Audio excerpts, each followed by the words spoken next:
hide in a panic room. I am a master hider. No, nobody hides better than me.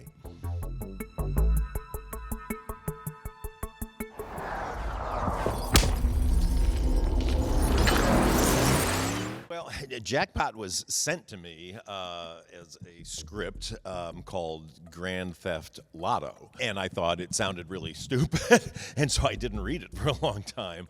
And then my producing partner, Laura Fisher, called me up and said, "You should read that Lotto script. It's really funny." And I got about 40 pages into a 100-page script and said, I have to do this movie. I don't even care how it ends. I have to make this movie. I'm obsessed with action comedies. I love Jackie Chan movies. I love, just Hong Kong martial arts movies. And I just realized this was the chance to kind of make the Jackie Chan movie I've always wanted to make, because it has all the elements I love. Kind of an innocent character who's in completely over her head. A hero who comes in to help her who's pretty nerdy and not the coolest guy in the world.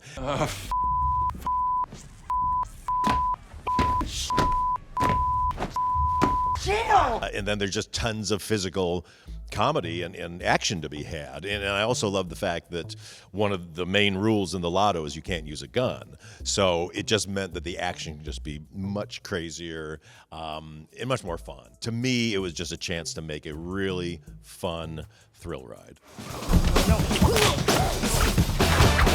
Oh, hell no. Oh, hell yeah.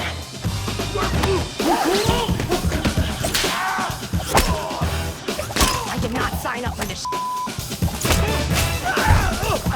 Oh, girl. Oh, girl. Ooh, I felt that too.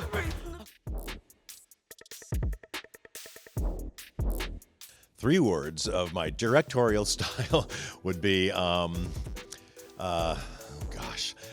fun, funny, and emotional. Every project you approach as a director, especially for comedy, has its own unique style you like to bring to it, because you don't kind of want to do the same thing over and over again. Comedy is very personal to all of us, and all of us have a different sense of humor. I've got a very specific sense of humor that's kind of a cross between trying to be very grounded and real, but also can be really extreme, and the characters can be over the top. But as long as I believe them and I don't think they're just being silly for silly's sake, then I like to take a character anywhere. For this, it's a heightened world, but because of that, you wanted to make sure that your two lead characters are treating it very seriously. They have to be in a world in which they can be hurt that way and they can be killed, because then you invest in them.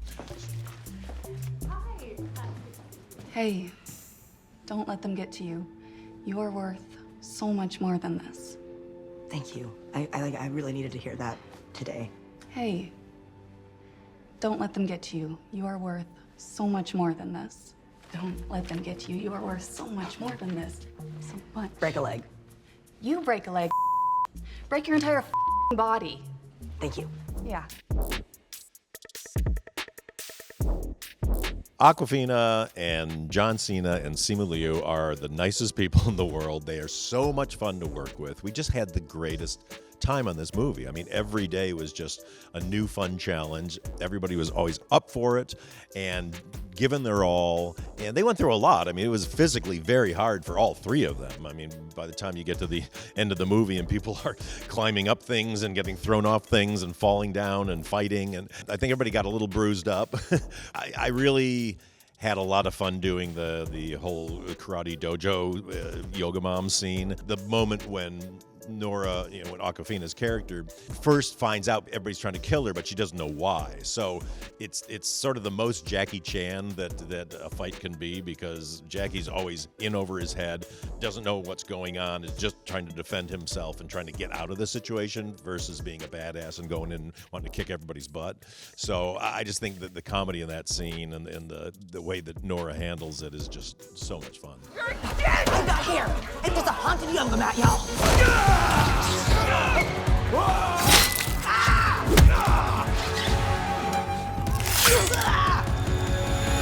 Oh, ooh, I would faint too.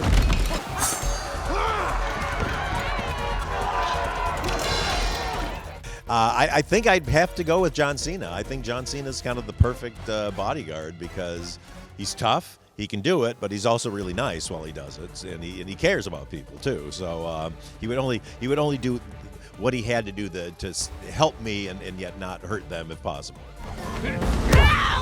Hey, could you pass me the helmet, please? Thank you. Passenger door open! What the hell was that? You think I'm gonna kick somebody out of a moving car without a helmet? I'm not a monster.